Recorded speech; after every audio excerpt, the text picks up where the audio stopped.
Bung Anies maju, tetapi itu akan lebih baik daripada kemudian tidak maju karena orang menjadi tanda tanya. Untuk kebaikan semua, maka saya selalu katakan siap. Tetapi kemudian mau menjadi dicalonkan partai politik kan sebenarnya aneh. Pak Jokowi juga masih gubernur, calon presiden. Etika apa itu? Saya harus turun gunung. Saya tuntaskan bekerja di Jakarta sampai 16 Oktober. Oke? Dan prinsip saya adalah selama ini sama. Ketika ada panggilan tugas, Pak RT saja manggil saya untuk tugas di kampung saya, jadi pembina untuk Karang Taruna, saya terima tugas itu. Oke? Jadi panggilan tugas itu adalah sesuatu yang normal. Setiap kali ada panggilan tugas yang itu untuk kebaikan masyarakat, untuk kebaikan semua, maka saya selalu katakan siap. Kita tidak pernah menganggap seorang lain itu sebagai tantangan karena ini kan sesuatu yang normatif ya. Ada orang mencalonkan diri, kemudian ada partai yang mengusung begitu.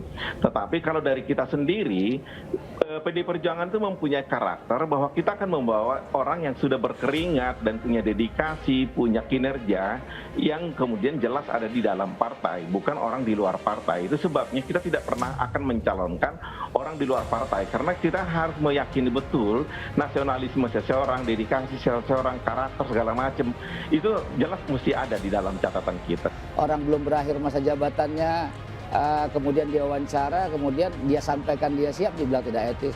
Pak Jokowi itu belum berakhir, kalau mau segi etika dulu itu 5 tahun itu. Dan bahkan Pak Jokowi itu menyampaikan bahwa dia akan 5 tahun, ternyata di jalan gitu dia 2 tahun sudah maju itu kalau bicara standar etika. Tapi saya kira kawan-kawan itu tidak akan berani bicara untuk mengatakan Pak Jokowi tidak etis tuh. Dan saya kira publik juga tahu seperti itu. Mau dikatakan tidak deklarasi, tapi kan kita mempersepsikan begitu, silahkan saja membela, mempersepsikan, tapi kita mempersepsikan hal seperti ini tidak selayaknya lah. Tetapi ya silahkan masyarakat menilai. Kenapa saya harus turun gunung?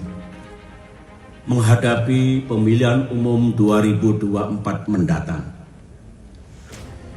Saya mendengar, mengetahui bahwa ada tanda-tanda pemilu 2024 bisa tidak jujur dan tidak adil. Karena kita merasa aneh kalau ada partai yang kemudian mencalonkan yang bukan kadernya, karena itu buat saya itu partai gagal. Kalau mereka tidak mencalonkan kadernya sendiri, kan mereka menerima uang untuk pembinaan kader hasil dari kemenangan berapa suara itu. Artinya mereka tidak berhasil mendidik kadernya untuk menjadi calon begitu. Saya adalah orang yang menjalankan tugas. Kemarin saya ditugaskan di Jakarta, saya akan tuntaskan di 5 tahun. Alhamdulillah sudah 4 tahun 11 bulan. Tinggal 1 bulan lagi, persis nih dari bulan ini, dari tanggal ini. Nanti sesudah itu selesai, baru kita siapkan yang berikutnya.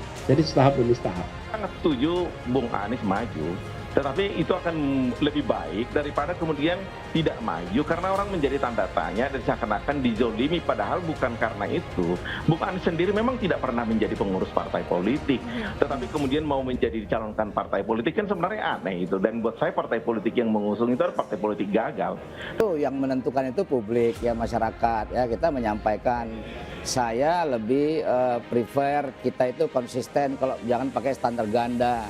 Ketika orang yang kita dukung kita bilang etis, ketika orang yang tidak kita dukung kita bilang tidak etis. Contohnya tadi itu misalnya. Ada etika yang mesti kita jaga di situ.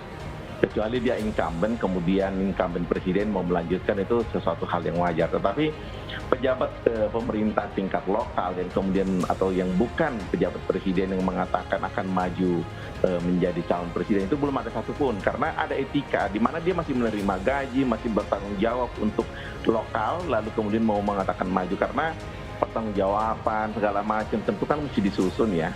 Diatur dalam pemilihan presiden nanti yang hanya diinginkan oleh mereka 2 pasangan capres dan cawapres saja yang dikehendaki oleh mereka.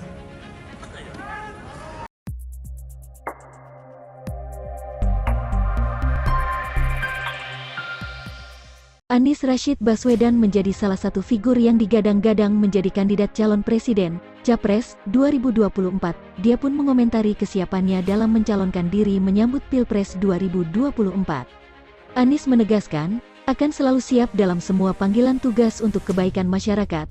Jadi panggilan tugas itu adalah sesuatu yang normal, maka saya selalu katakan siap, kata mantan Rektor Universitas Paramadina. Beni Kaharman menyebut adanya dugaan invisible hand atau kekuasaan tersembunyi di pemerintah, yang mencoba menghalangi niat Anies Baswedan nyapres di 2024. Elit PDIP Junimat Girsang menilai statement Partai Demokrat sesat.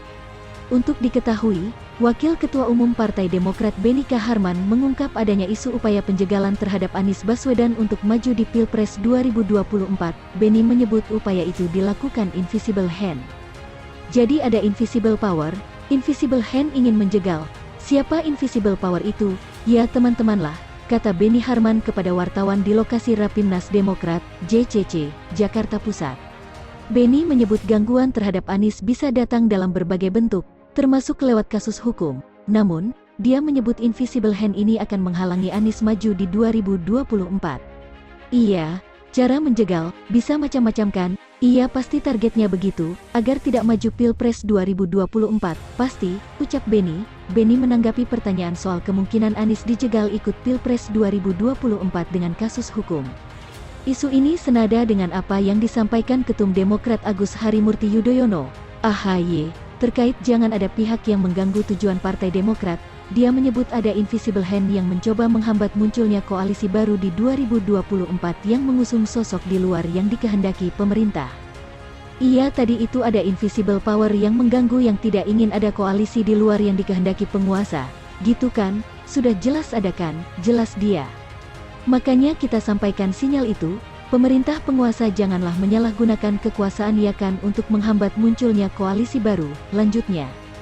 Meski demikian, dia menyangkal, jika panggilan tugas untuk menjadi capres untuk merupakan kehendaknya pribadi, Anies menegaskan, panggilan itu masih bisa menunggu untuk sementara waktu dari partai politik, parpol, yang nantinya resmi meminangnya. Sekarang belum ada panggilannya, kita tunggu.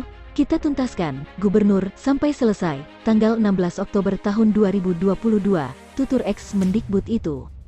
Sebelumnya, Anies menuturkan jika proses pemilihan presiden tidak menjadi kewenangan pribadi, melainkan, ada mekanisme yang harus dijalani dalam setiap parpol. Jadi biarkan partai politik berproses, melakukan pembentukan koalisi dan menentukan calonnya, kata Anies kepada awak media di JS Luansa Hotel, Kuningan, Jakarta Selatan.